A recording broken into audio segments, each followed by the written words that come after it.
Alright guys, welcome back to another G Auto Repair video. And today we're working on a 2012 or 15, I don't forget the year, but anyways, this is a Chevrolet Equinox 3.0 liter, and we're having a misfire in the number 2 cylinder, which is this one right here. And the misfire is due to low compression. I already did a compression check, and this one was way low. We were talking about 60 to 80 psi of pressure compression versus 155, 160, and 175. So we definitely have variations of compression here, but the main problem is in the number 2 cylinder right here. Everything else is working accordingly. So what I'll be talking about today is how to do a leak down test after you have determined, okay, you have a compression problem in a cylinder. How do you know where the issue is? Now I already know what the issue is, but I just wanted to do a video and go through the steps, going over some tips on how to figure out what the issue is. It could be a piston rings, it could be a piston, could be a intake valve, could be an exhaust valve, you know, which is it gonna be? So that's what we'll be going over today. And we'll be going over something that I've been, or I haven't been, but I'm tinkering with in this situation, is trying to get a visual using this smoke machine to do a compression leak down test. First time I'm gonna try this. This is something that I've just thought of. I don't know if it's a thing or not, but I just thought about it right now, and I do have a smoke leak detector machine, so I will be using that. This is not commonly used for this situation, at least not that I'm aware of as of the date of this video. So we're gonna play around with this a little bit, see what how that works out. So basically, the first thing you want to do is do a compression test to see which cylinder is the issue, which obviously we know is number 2. I use the scan tool to determine that. Sometimes you don't have the scan tool, so then you have to do a power balance test, which is disconnecting each injector or spark plug, preferably the injector, or the spark plug, to see which one makes a difference. If you disconnect this one and you see that it stays, the RPM stay the same, then you know you have an issue here. Now if you disconnect this one and all of a sudden it gets worse, and you know this one's contributing, you do this one, it gets worse, contributing, and so forth, depending how many cylinders you have. But if you disconnect either a ignition or fuel injector and the vehicle RPMs remain the same, then you know that's your problem, or your troubled cylinder. In my case, I had the scan tool. I used the pitch to determine where is the misfire. It was in the number 2. I verified that obviously with a power balance, but in that case it was easy that way because I had the scan tool to help me out. I didn't videotape none of that. This was something that I did real quick with a customer here, and this one's gonna be a doozy. So just for facilitation, I kind of preset everything just so it won't be a super lengthy video, but please stick around because we're gonna be going over some things about doing this test. Now generally speaking, you do not have to take none of this apart. This I just did because 1, I have to get the head out anyways, and 2, to be easier for you guys to see what I'm talking about. So you do not have to tear down the engine like this. This is again something I did because it had to be done anyway, so I figured why not make it easier to see. So we determined this is our troubled cylinder. So to do a leak down test, the cylinder has to be in top dead center on the compression stroke, which is already is, but I'm actually gonna go through the motions of how to determine where it is.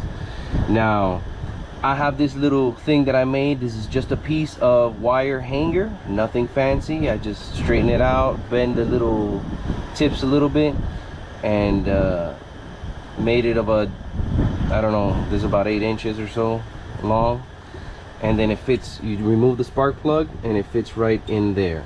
See, as the cylinder will be going up and down, the rod will be going up and down. There are tools made for this, but let's face it, they're expensive. This does the same thing. So necessity is the mother of all invention. So I have already removed the passenger side wheel, so I can get to the crankshaft with the 1/2 inch bar. So what we're gonna do is we're gonna rotate the crankshaft so that the piston could be at top dead center in the compression stroke. So I'm gonna try to put this here so you guys can see better the rod. Let me try to find an angle for you guys here. I'm sorry if it's a little noisy in the background, but I have the fan on. It's extremely hot and humid here, so in South Florida. So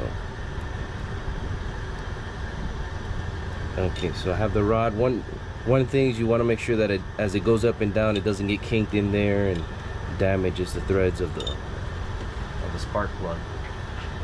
So we're rotating clockwise. Okay, so this is top dead center compression. We're going down. This is the power stroke. As you can see, the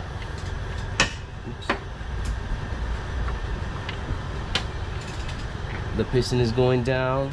It got hung up there in the edge, but that's okay. It's okay, we're gonna leave it there. Okay, now we're going up into the exhaust stroke. Okay, and we can tell that because the exhaust lobes are opening up the exhaust valves. Right here, these two lobes there. Again, this is the number 2 cylinder. Oops. The number 2 cylinder there. That's where we're having the problem. Okay, so we're going up in the exhaust stroke. Okay, now we're going into the intake stroke. We have the lobes of the intake camshaft. They're about to start opening the valves. You might not be able to see because that this harness is on the way. So here we have the intake. Okay, and now we're coming up on the compression stroke. So this is the one we want to pay attention to. So the piston is coming up in the compression stroke, and we want to get it top dead center. So we're gonna slow down and see when it stops going up, which should be about now. And about right there.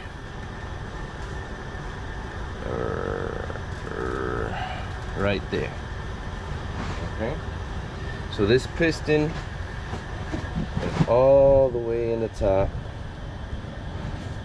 in the compression.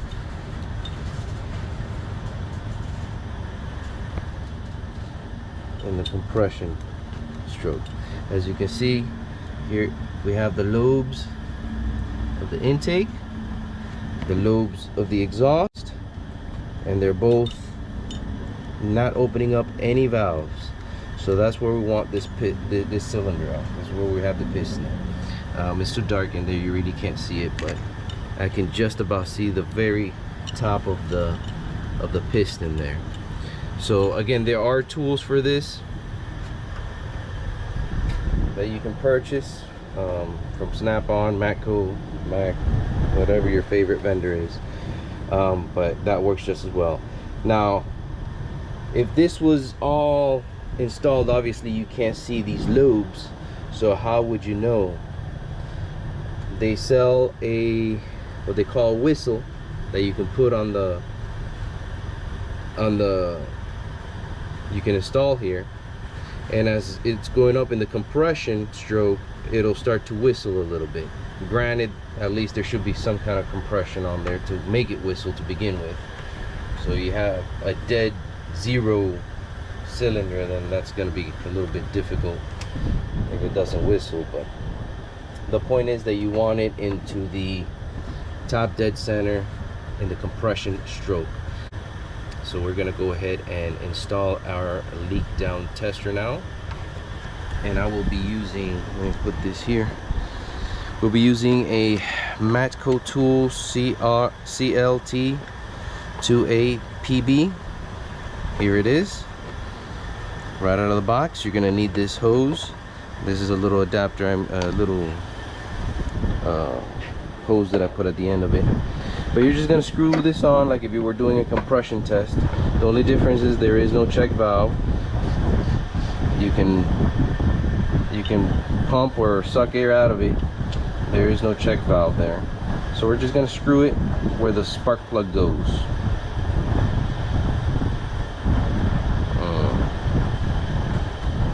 See? Screw it. It's in there, it's tight, it's got a little O-ring. It doesn't have to be super tight. You just snug it in there as much as you can, and that's it. You don't have to crank down on it. And then this would attach like this. But first, you gotta connect our shop air to it. And you have this regulator here, so once you connect it, it should be like this. Okay. So we want to do is want to calibrate it. So we're going to rotate this clockwise until you bring the needles to 100 and 0 over here. Oops. There we go. See, there we go.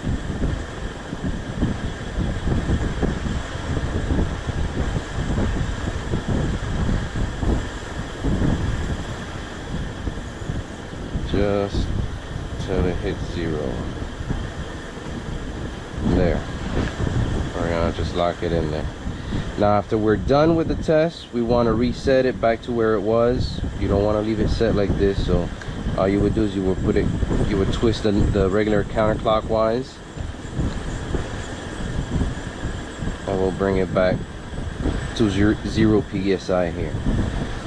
So once again, let's go ahead and do that.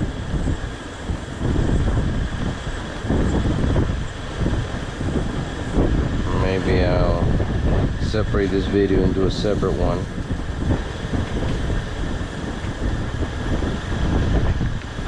There we go.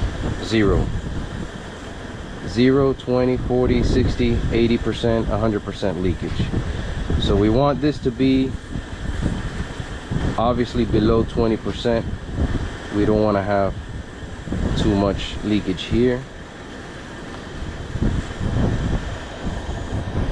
So we're gonna go ahead and plug this in, and there we have it. We have almost 100% leak in this cylinder. Okay, about a 95% leak. So how do we know where it's coming from? Well, you're gonna listen. Where's the hissing coming from? Where do you hear it? Do you hear it from the intake, from the throttle body? You open it up, can you hear it coming out of there? Can you hear it when you take off the oil fill cap? Can you hear it coming from the valve cover? Or do you hear from the exhaust? Now what I've done here is I've separated this just to make it simple, but generally speaking you don't have to do that. You would just go to the tailpipe back here, and you would listen. You would place your ear close to the tailpipe here and listen for that hissing. You should hear a hissing coming out of the exhaust tailpipe here. So that's what I heard. That's why I knew it was the exhaust valve. So what I did is I just, since it was easy to get to, I just disconnected here the exhaust, and you can hear the hissing coming out of here, and you can actually feel it. If you stick your hand in here, you can feel it. So let's give you guys a visual. We're gonna use the smoke machine for this. So we're gonna go ahead and disconnect this. Okay. We're gonna disconnect this.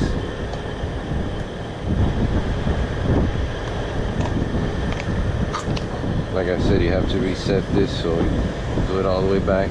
I just connected it back to the shop air so you guys can see it. But all you have to do is just leave this counterclockwise, and that's it.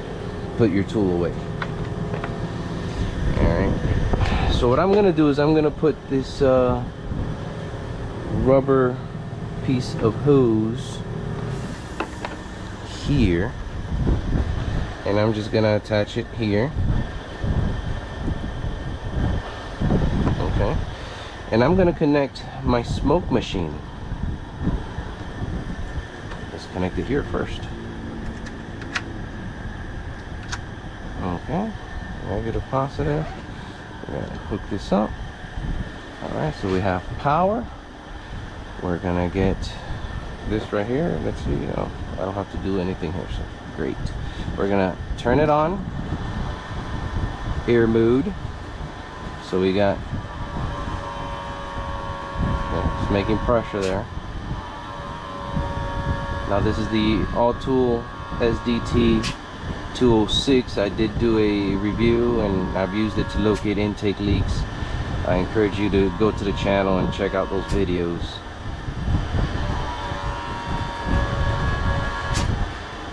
So you guys can see it. I'm going to try to put a link in the description for you guys. Okay, so now we're going to turn the smoke on. So here in about a minute or so, you're going to start seeing a good stream of smoke. I'm starting to see it. There we go. This is a really good smoke machine, by the way. I am very pleased with this model. So I'm just gonna, boom, look at that, right out of the exhaust. Look at that, no doubt about it. If it was coming from the intake valve, you'll see the smoke coming out of here, or from the throttle body. If it was coming from the piston ring, eventually it'll work its way through the crankcase and come out the oil fill cap, or the dipstick tube too. Obviously we have an exhaust leak in the exhaust valve, so it's coming out the exhaust port there. So if this was attached, eventually it should work its way through the exhaust system, through the tailpipe. Or you could just take off a O2 sensor if they're easy to get to. You want to do whatever is easiest to do, because if you do this for a living, you need to figure out as quick and accurately as possible. Okay, so time is money. You gotta figure out, you gotta kind of think outside the box sometimes to come up with good ways to diagnose a vehicle. And let's go ahead and turn off the smoke, because it smells kind of funky. And there you have it. We have a problem in the exhaust valve. Now it could be a burnt exhaust valve, a bent valve. It could be something wedged in there that's not letting it seal properly, a piece of carbon or something, who knows. But the case is that chances are you're gonna have to remove the head, send it to a machine shop to get it repaired. Or you may do your own in-house repairs on valves and heads and stuff like that. If that's the case, then you do what you got to do. But most technicians, most shops will just send it out to somebody that's specialized in doing this stuff every day, because it's very delicate. There are measurements, there are a bunch of stuff that you need to do. So if you're not comfortable with this, just pay the money, send it to a machine shop. So there you have it, simple as that. We already know what the issue is. This one's gonna be a doozy. We're gonna have to completely strip this down and pull the head out. Generally speaking, you want to do both sides at once, especially in these now that you have this tore apart. In these GDI engines, you get a lot of let me see if I can show you guys, but the intake valves get caked up with this carbon in there. Okay, very, very dirty, and that gives you performance problems. I don't know if you guys can see it very well because it's in a hole down there, but you guys can see that one. So that gives you problems. Okay, maybe a piece of that carbon came off and got wedged onto that that intake valve or exhaust valve. Maybe that's what's causing the issue. Who knows? But obviously we're in a position where we really can't see, so we're gonna have to do this the hard way. Well guys, I hope this was useful or entertaining at the very least. So catch you guys in the next video. Like and subscribe, and leave some comments. Maybe you have other suggestions on how to, other outside of the box ideas on how to test for these things. I'd like to hear from you. Thanks again. Catch you on the next video. Bye.